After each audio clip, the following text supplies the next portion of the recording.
आप सुन रहे हैं सौली चौक वाली से MRS म्यूजिक की शानदार प्रस्तुति।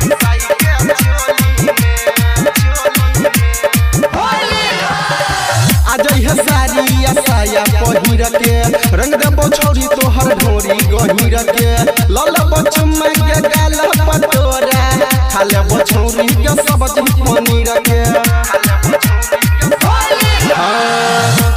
सारी साया पहिर के रंग देबो छोरी के ढोरी गहिर के लल गाल पतोरा गछुमा खाले बछौरी के सब्जी पनीर के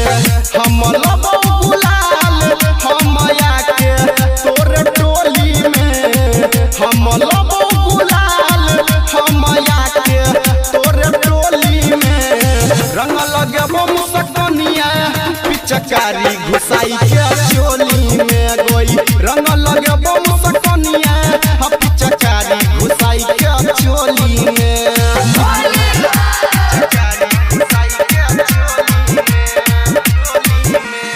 अभी आप सुन रहे हैं सौली चौक वाली से MRS म्यूजिक की शानदार प्रस्तुति।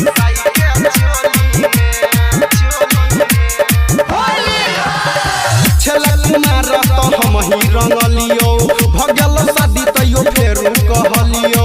आज न जाना जल्दी से पास गे कहल तो बात हम सबटा सहलियो हम ही रंगलियो भगल शादी तैयो फेरू कहलियो आज न जाना जल्दी से पास गे कहल तो बात हम सबटा सहलियो हराई कर सहनी रोशन ले तो रंगवा झोली में हराई कर सहनी रोशन ले तो रंगवा झोली में रंग लगबो मुसकनिया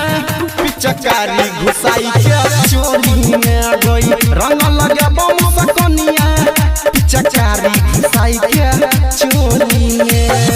भीतर तक पसी जत पूरा।